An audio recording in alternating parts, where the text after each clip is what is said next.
การสร้างสุขภาพให้มีร่างกายที่แข็งแรงถือเป็นสิ่งสำคัญเป็นอย่างยิ่งของทุกคนในสังคม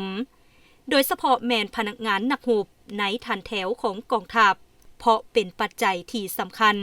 ในการปฏิบัติหน้าที่เวียกงานของตนให้สำเร็จตามภาครัฐกรมก็คือกรมกองมอบหมายให้กระทรวงป้องกันประเทศกรมใหญ่พาราธิการกองทัพกรมเสนาหัก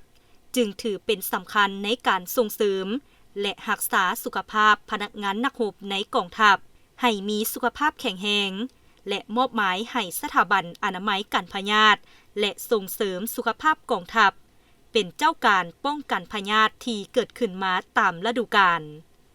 สถาบันอนามัยการพยาธิและส่งเสริมสุขภาพกองทัพแม้นมีภาระบทบาทเป็นเสนาธิการทางด้านวิสาสะเพาะให้แก่กรมเสนาหักและกรมใหญ่พาราธิการกองทัพเฮ็ดเวียกงานอนามัยการพยาธิและส่งเสริมสุขภาพให้แก่พนักงานภายในกองทัพเฝ้าระวังพยาธิเกิดขึ้นตามฤดูกาลคือการแพร่ระบาดของพยาธิไข้ยุงลายพยาธิถอกทองไข้หวัดและอื่นๆโดยการติดตามข้อมูลข่าวสารจากบรรดากลุ่มกองและบรรดาศูนย์ต่างๆของกระทรวงสาธารณสุขนำไปค้นคว้าสั่งรวมวิเคราะห์เบิงท่าเอียงการระบาดของพยาธิต่างๆเพื่อซอกหาวิธีแก้ไขให้ทันเวลาทั้งนี้ก็เพื่อตอบสนองตามทิศทางซี่นำของคณะภาคกระทรวงก็คือคณะภาคกรมใหญ่พาราธิการกองทัพวางออกพระบทบาทหน้าที่การเมืองสถาบันอนามัยการพยาธิและส่งเสริมสุขภาพกองทัพปัจจุบันแมนปฏิบัติตามสีน้ำของกระทรวงป้องกันประเทศก็คือกรมเสนาหักกรมใหญ่พาราธิการ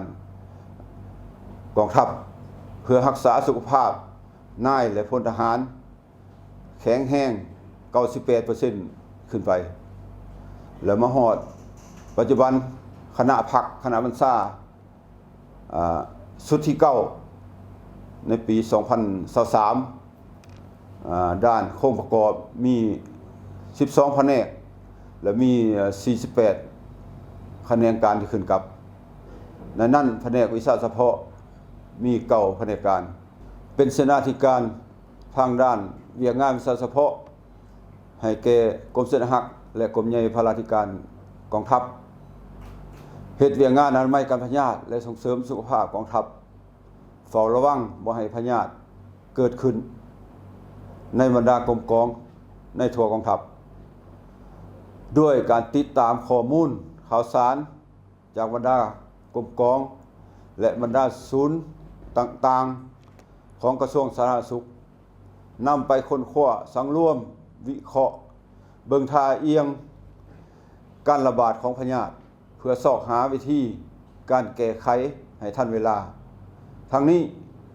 ก็เพื่อตอบสนองตามทิศทางสีน้ำของคณะภาคกระทรวงก็คือคณะภาคองค์การกรมใหญ่พาราธิการกองทัพที่ว่าถือเอาเวียกงานป้องกันพยาธิและส่งเสริมสุขภาพเป็นต้นต่อและถือเอาเวียกงานการดูแลเบิ่งแย่งปิ่นปัวเป็นสำคัญนอกจากนี้ยังปฏิบัติหน้าที่ตามการมอบหมายของกรมเสนาหักและกรมใหญ่พาราธิการกองทัพในการจัดตั้งฝึกอบรมด้านวิทยาศาสตร์การแพทย์เกี่ยวกับการป้องกันพยาธิให้บรรดาพนักงานแพทย์หมอที่เฮ็ดหน้าที่เวียกงานการพยาธิอยู่แต่ละขั้นในทั่วกองทัพให้มีความสำนิสำนานด้านวิชาการพร้อมทั้งดำเนินการค้นคว้าวิทยาศาสตร์การแพทย์โดยอิงใส่บทเรียนและหมากผลตัวจริงสมทบกับวิทยาศาสตร์ป้องกันพยาธิที่ทันสมัยอยู่ในภาคพื้นและสากลเพื่อรับประกันให้แก่การยกสูงคุณภาพด้านวิชาเฉพาะพร้อมทั้งสามารถสร้างเป็นเอกสารติดพันกับเทคโนโลยีที่ทันสมัยและจัดตั้งกองประชุมวิทยาศาสตร์เกี่ยวกับเรื่องงานป้องกันพยาธิที่เหมาะสมอยู่ในกองทัพ และทั้งเป็นกำลังต้านพยาธิในทุกระดับที่อาจจะเกิดขึ้นในขอบเขตความรับผิดชอบของตนพร้อมทั้งจัดตั้งหน่วยป้องกันพยาธิเคลื่อนที่เพื่อแก้ไขกรณีฉุกเฉินผ่านมาเพื่อรับประกันได้ด้านเวียกงานวิสาเฉพาะให้สำเร็จหน้าที่คณะผักคณะบรรษาสถาบันได้ถือเอาเวียกงานศึกษาอบรมการเมืองนำพาแนวคิดให้พนักงานนักรบกำแน่นเสื่อมซึมแนวทางนโยบายของพรรคข้อกำหนดกฎระเบียบของกองทัพอย่างเข้มงวดเพื่อปฏิบัติตามทิศชี้นำของขันเทิง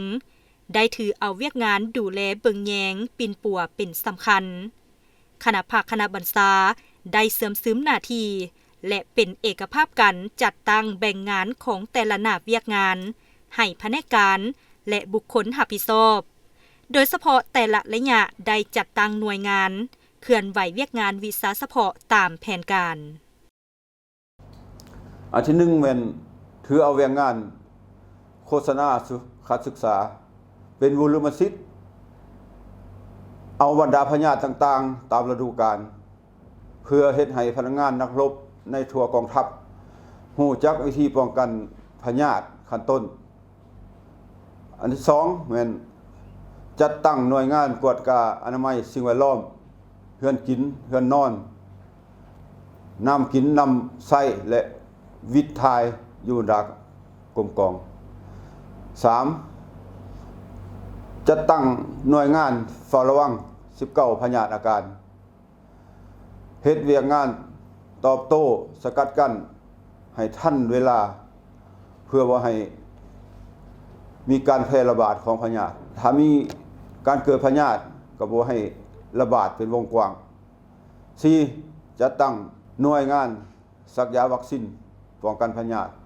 ต่างๆตามฤดูกาลเป็นต้นวัคซีนป้องกันในระยะผ่านมาเป็นป้องกันโควิดวัคซีนป้องกันไข้หวัดใหญ่วัคซีนมะเร็งปากมดลูก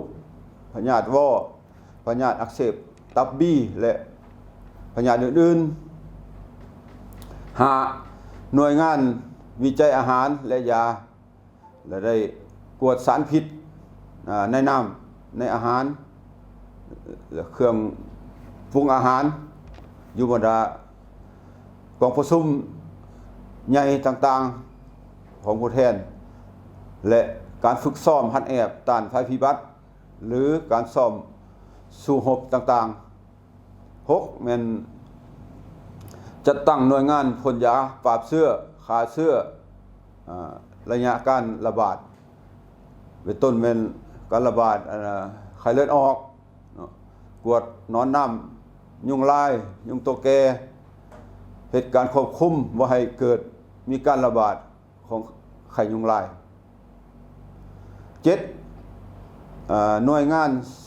สร้างแผนงบประมาณขอเครื่องอุปกรณ์การแพทย์และยาป้องกันปิ่นปัวพยาธินำขันทึงเป็นหัวต่อประสานงานให้แก่สถาบันเลือดแห่งชาติลงปลุกระดมคนควาย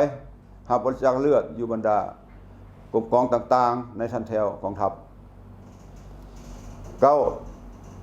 นอกนั้นสถาบันอนามัยการพยาธิและส่งเสริมสุขภาพกองทัพยังได้เฮ็ดเวียกงานลงสำรวจอัตราการติดเชื้อเป็นต้นแม่นพยาธิไข้มาลาเรียเชื้อกาฝากทางลำไส้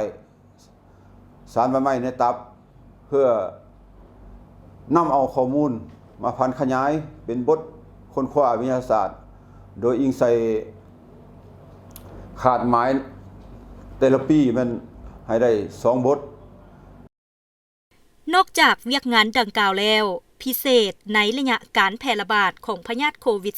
-19 ทางสถาบันได้ประกอบส่วนอย่างตั้งหน้าในการต้านและสกัดกั้นพยาธิดังกล่าว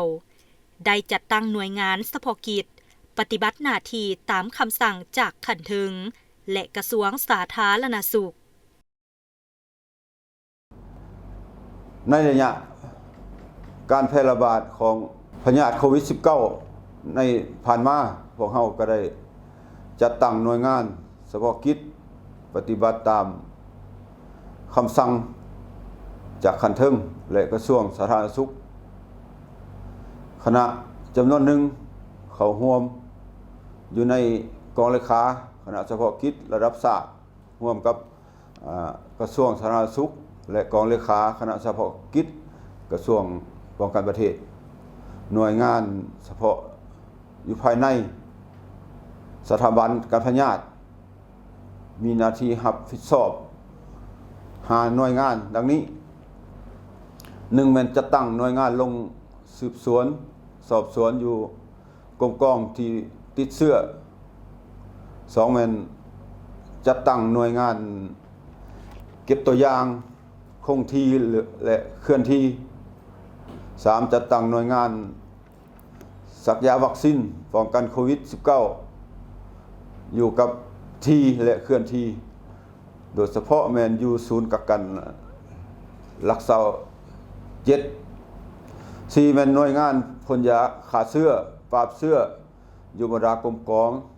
ศูนย์กักกันและสถานที่อื่นๆที่ติดเชื้อพยาธิ5แม่นจัดตั้งหน่วยงานลงสุขศึกษาความรู้พื้นฐานและวิธีป้องกันพยาธิโควิด -19 นอกนั้นพนักงานบางส่วนยังได้เข้าไปประจำการอยู่ศูนย์กักกันรักษาโดยมีระบบการผลัดเปลี่ยนกัน การยกสูงด้านเวียกงานวิสาเฉพาะทั้งคณะภาคคณะบัญชาสถาบันได้ลงใกล้ชิดติดแทศซีน้ำบรรดาแผนกการต่างๆเพื่ออำนวยความสะดวกในการจัดตั้งปฏิบัติหน้าที่ให้สำเร็จตามคาดหมายในนั่นแผนกส่งเสริมสุขภาพแม่และเด็กก็เป็นแผนกหนึ่งที่ได้เอาใจใส่ในเวียกงานวิสาเฉพาะของตนในการรักษาสุขภาพแม่รักษาสุขภาพเด็กซักยากันพยาธิระบาดการวางแผนครอบครัวและบริการให้คำปรึกษาพยาธิติดต่อทางเพศสัมพันธ์ให้แก่บรรดานายและพลทหารในทั่วกองทัพแผนกแม่และเด็กมีจำนวนพล14สหายในนั้นมี5คะแนนการขึ้นกับเช่นว่าคะแนนรักษาสุขภาพแม่แล้วก็คะแนนรักษาสุขภาพเด็กคะแนนซักยากันพยาธิแห่งชาติและมีคะแนนระบบความเย็นคะแนนให้คำปรึกษาเกี่ยวกับพยาธิพตพ SIV หน้าที่หลักๆของแผนกเป็นเวียกงานส่งเสริมสุขภาพให้แม่หญิงและเด็กน้อยนายและพลทหารบรรดาลูกหลานนายและพลทหารในทั่วกองทัพเฮาได้เฮ็ดคงที่บริการทุกๆวันอยู่สถาบัน108กองทัพได้เช่นว่าเวียกงานส่งเสริมสุขภาพแม่และเด็กแม่หญิงมาฝากท้องนะแม่หญิงถือผ้าทุกคนต้องมาฝากท้องนำพวกเฮาแล้วก็ซักวัคซีนกันเตตานุสให้แม่หญิงถือผ้าอย่างน้อยก็2 เข็มก่อนเกิดแล้วก็ติดตามการเจริญเติบโตของเด็กในท้องหั้นจนเกิดหลังจากเกิดมาก็ได้ติดตามการเติบใหญ่ขยายตัวของเด็กเช่นว่าซักยาวัคซีนกันพยาธิต่างๆให้ครบภายในลุ่มปีนะให้ครบนะแล้วก็แม่หญิงอายุ15-49 ปีให้ได้ซักยากันพยาธิเตตานุสให้ครบนอกจากแผนกดังกล่าวแล้วแผนกวิจัยอาหารและยาก็เป็นอีกแผนกหนึ่งที่มีความสำคัญในการยกสูงเวียกงานวิสาเฉพาะของตนในการกวดวิเคราะห์อาหารเพื่อซอกหาสารเคมีและเชื้อพยาธิตกค้างในอาหารและน้ำให้แก่บรรดากรมกองในกองทัพหน้าที่พระราบทบาทของแผนกเฮาแม่นเป็นเวียกวิเคราะห์วิจัยในนั้นมี5คะแนนการที่ขึ้นกับ1มาคะแนนวิจัยคุณภาพน้ำ2มาคะแนนวิจัยคุณภาพอาหาร3มาแม่นคะแนนวิจัยคุณภาพยา4มาคะแนนขีดไหลถาดบำรุงเลี้ยงตัวนี้เวียกนี่มันจะเป็นเวียกสุขศึกษา5มาคะแนนปรุงแต่งภูมิปลูกเพื่อรับใช้ในเวียกงานวิเคราะห์วิจัย แผนกของพวกเฮาได้มีการจัดตั้งปฏิบัติเวียกงานเป็นต้นเป็นว่าการเคลื่อนไหวตัวจริงอาจจะเป็นเวียกเคลื่อนไหวภาคส่วนรับใช้นี่แม่นว่ากวดน้ำกวดอาหารในภาคส่วนรับใช้ส่วนสนามระยะผ่านมานี่ได้รับใช้กองประชุมอาเซียนได้รับใช้ในการสอนภัยพิบัติได้รับใช้ในการซ้อมรบภายในกองทัพนี้ในการจัดตั้งปฏิบัตินี่ก็สะดวกนี่ก็คือว่าทางขันเทิงคณะภาคคณะบัญชาได้เอาใจใส่เพิ่นได้ตอบสนองเป็นต้นแม่นว่าอุปกรณ์เคมีจำนวนหนึ่งให้พวกเฮาแขนงวิจัยอาหารเป็นแขนงหนึ่งที่ขึ้นกับแผนกอาหารและยาจะกวดอยู่มี4รายการที่1แม่นฟอร์มาลินรายการที่2แม่นบอแลกอินฟูดรายการที่3แม่นสารฟอกขาวหรือโซเดียมไฮโดรซัลฟีดแล้วก็อันที่4แม่นปลูกเชื้อในพยาธิอาหารการเตรียมพร้อมของพวกเฮานี่เนาะพวกเฮาก็ได้เตรียมเช่นว่าเคมีวัตถุเคมีแล้วก็อุปกรณ์เครื่องใช้ของพวกเฮาให้ครบและก็ละเอียดข้อสะดวกของพวกเฮาในการลงเคลื่อนไหวแต่ละเทื่อนี่ก็ทางคันถึงเพิ่นก็ประกอบเคมีให้บางครั้งคราวแล้วก็หรือว่าบางครั้งคราวหั่นละแม่นแผนกของพวกเฮามีเคมีไว้จำนวนหนึงแล้วก็ลงไปเฮ็ดเวียกมันก็เป็นข้อสะดวกอันนึงที่เฮ็ดให้พวกเฮาเคลื่อนไหวได้อันนี้เนาะเรื่องกวดอาหารนี่ถ้าเว้าเรื่องการวิจัยแม่น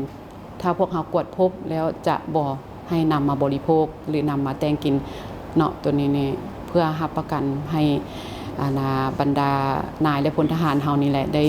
บริโภคอาหารที่สะอาดและปลอดภัยเนาะปราศจากเชื้อพยาธิต่างๆตัวนี้เวียกหลักๆของเฮาในแม่นกวดคุณภาพน้ำดื่มก่อนที่ว่า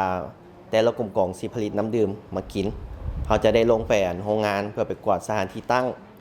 ไปกวดน้ำดื่มมากวดอยู่ในโครงการเฮาก่อนที่ว่าสิให้เพิ่นผลิตขอสินำไส้เป็นน้ำดื่มได้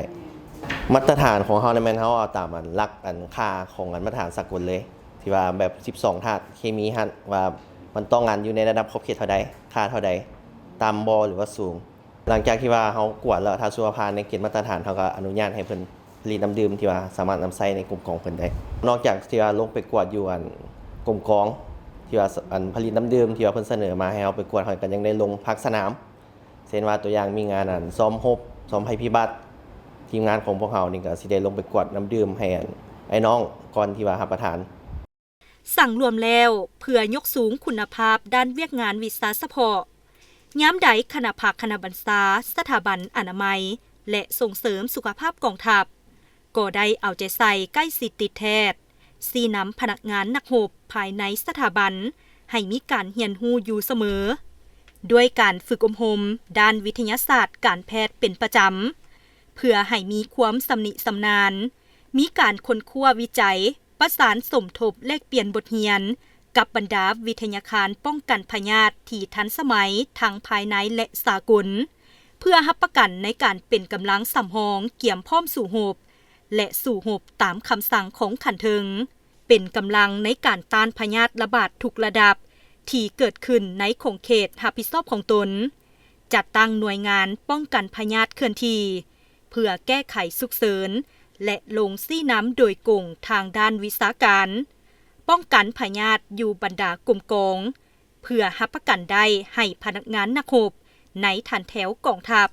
ให้มีสุขภาพแข็งแรงดีเกี่ยมพร้อมเฮ็ดสำเร็จทุกนาทีที่ขันเทิงมอบหมายให้